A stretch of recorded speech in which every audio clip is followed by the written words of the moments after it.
Bonjour à toutes et à tous, c'est Bastien Fievé de Fievé Accompagnement. Je suis très heureux de vous retrouver pour cette nouvelle vidéo. Et aujourd'hui, je voulais aborder le thème d'être soi-même, de vivre en fonction de soi.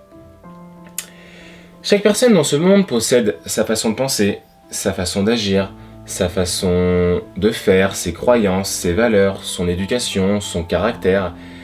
Et on a beau être 7 milliards sur Terre, on est 7 milliards de personnes différentes. Et toutes les dimensions que je viens de dire font que nous sommes tous uniques.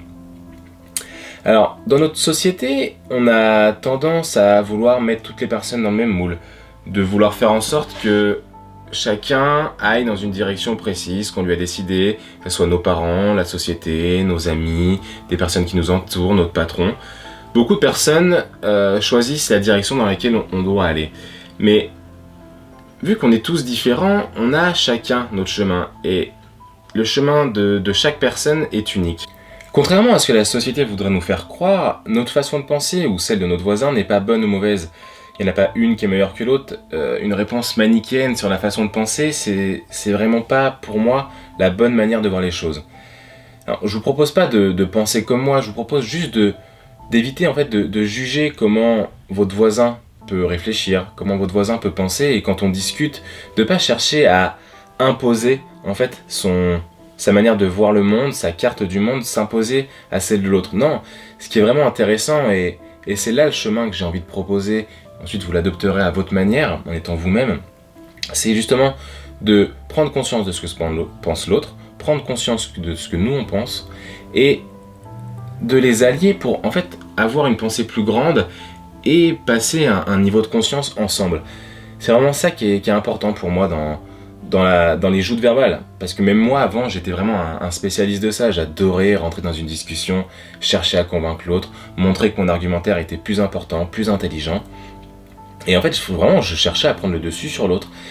Et je me nourrissais pas de ce qu'il pensait. J'essayais juste de le nourrir, moi, de le nourrir avec ce que je pensais, avec mes arguments, mes connaissances, ma culture, et je m'occupais pas de lui.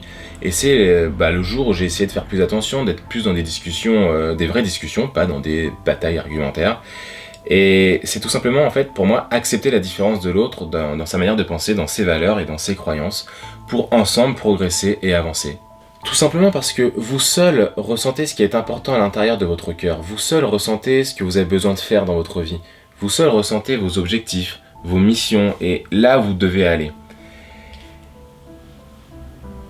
Et donc, ne laissez vraiment personne prendre le dessus sur votre manière de penser, d'agir. Vous seul avez les clés de votre cœur, de vos tripes, de votre cerveau. Vous êtes les seuls commanditaires de ce que vous devez faire. Ensuite, c'est vrai que quand on prend la décision de changer, de prendre une nouvelle voie ou un grand virage dans notre vie, des personnes, donc souvent ce sont nos proches, nos amis, la famille, les collègues ou d'autres personnes proches de nous, peuvent ne pas comprendre pourquoi on prend telle décision de changement, pourquoi tu quittes ton job, pourquoi tu changes de femme, pourquoi tu... Voilà, ces grandes questions, des fois elles sont pas bien comprises, et c'est pas parce qu'une personne juge ce qu'on fait qu'elle a raison. C'est pas parce que ça nous fait mal qu'elle a raison. Notre manière d'agir à ce moment-là, si c'est vraiment ce qu'on veut être, peu importe. Et peu importe si vous perdez quelques amis, peu importe si des proches vous s'écartent un peu de vous, et tant pis. Enfin, tant pis, c'est peut-être un petit peu difficile, parce que ça peut être des personnes qu'on aime, et c'est pour ça que discuter avec les personnes qu'on aime de nos changements, c'est réellement important pour... Alors peut-être qu'ils comprendront pas, mais au moins faire l'effort qu'ils comprennent. À partir de là, vous aurez fait votre part de job dans votre avancée, dans votre changement, dans être vous-même. Et après, du coup, là, vraiment, tant pis si des personnes s'écartent de vous. Tant pis si vous voyez moins certains amis. Tant pis si quelqu'un de votre famille, ça se passe mal pendant quelques temps. Tant que vous êtes en vous, vous êtes concentré sur ce que vous désirez, sur votre chemin, c'est ça le plus important. Ensuite, il y a un autre point important que je voulais aborder et que j'apprécie particulièrement, c'est la modélisation. Donc la modélisation, c'est prendre le comportement, regarder un comportement chez quelqu'un, chez un mentor, quelqu'un qui nous inspire, ou quelqu'un d'autre, juste parce qu'un comportement nous inspire, l'analyser, le comprendre, l'apprendre et le répéter jusqu'à l'intégrer totalement en nous. Et en fait, le but, c'est pas de copier ou de répéter. Le but, c'est tiens, ça, son pouvoir de décision, son pouvoir d'agir, j'ai vraiment envie de l'intégrer dans ma vie.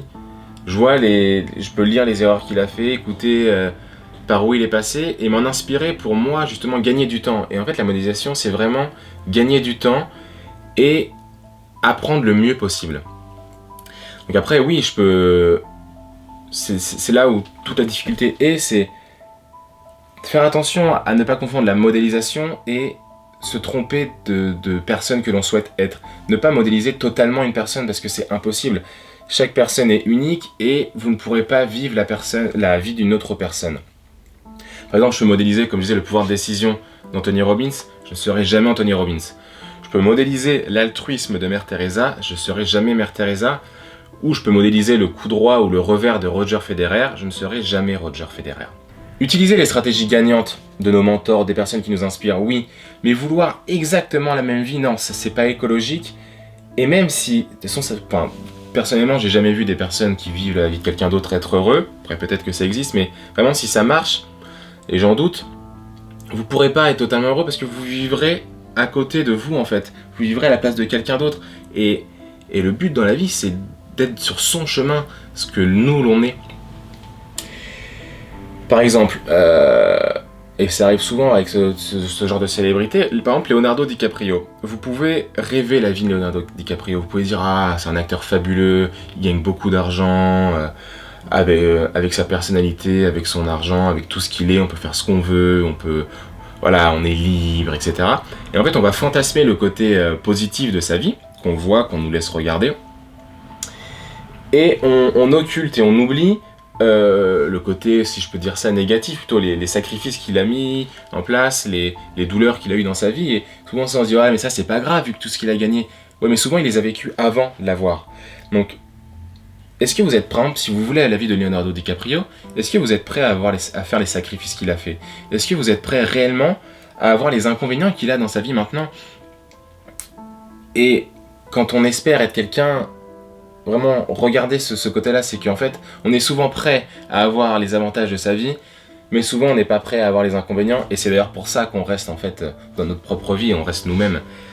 Donc avant de modéliser les stratégies gagnantes de nos mentors, il est pour moi important de se poser des questions existentielles, comme qui suis-je, ou quelle personne je veux devenir. Alors oui, ces questions sont abyssales, et des fois les réponses ne viennent pas, et ça peut faire très peur justement, parce qu'on n'a pas de désir, ou ah, je sais pas vraiment qui je veux être, et du coup c'est là où on peut tomber dans des dépendances, dans des déviances, dans des dérives, ou alors justement vivre la vie de quelqu'un parce que je dis ah lui il est heureux donc je vais faire comme lui, et en fait on se rend compte que non, ou ah bah quand je gagnerai 4000 € par mois je serai heureux, et le jour où je gagne 4000 € par mois je me rends compte que non, je suis toujours pas heureux. En fait on va du coup, quand on n'a pas assez de désir, et c'est pour ça qu'il est important de se répéter ces questions et d'y réfléchir pour faire grandir le désir et pour vraiment designer la personne qu'on veut être, pour justement éviter de tomber dans le désir de quelqu'un. Parce que je sais plus trop la forme de la phrase, mais je sais plus de qui elle est, j'ai pas réussi à retrouver, mais si vous n'êtes pas dans votre propre désir, vous vivrez dans le désir de quelqu'un d'autre. Et vraiment cette phrase elle résume un peu tout ce que je viens de dire, c'est l'essence même, c'est soyez vous-même pour vivre la vie que vous désirez et pour ne pas passer à côté de qui vous êtes. C'est vraiment pour moi primordial, j'ai l'impression qu'il y a trop de personnes qui se privent d'eux-mêmes en fait. En voulant être quelqu'un d'autre, ils se privent d'eux-mêmes. Je tenais vraiment à faire passer ce message de laisser votre cœur vous guider. C'est lui qui a les clés de votre avenir, de votre destin. Il sait là où vous devez aller, votre cerveau, votre cœur, vos tripes, l'ensemble de tout votre corps, c'est la direction qu'il faut prendre pour que vous soyez heureux. Donc ne vous laissez pas miroiter un pseudo-bonheur en étant telle personne, en ayant telle activité, tel job, en étant habillé de telle manière, en ayant telle coiffure, tel physique. Vous n'êtes même pas sûr d'être heureux en respectant les critères d'un bonheur prédéfini. Donc laissez votre cœur décider pour vous. Il connaît le chemin, il vous emmènera là où vous voulez aller. Soyez vous-même, tous les autres sont déjà pris. Cette phrase est d'Oscar Wilde et pour moi ça résume tout ce que je viens de dire. Donc vraiment merci de m'avoir écouté, c'était un plaisir de partager ce message. S'il vous a plu, s'il vous a inspiré, n'hésitez pas à le partager, à partager la vidéo, à commenter et à vous abonner à notre chaîne YouTube de Fievé Accompagnement. Et surtout, soyez libre d'actionner votre vie.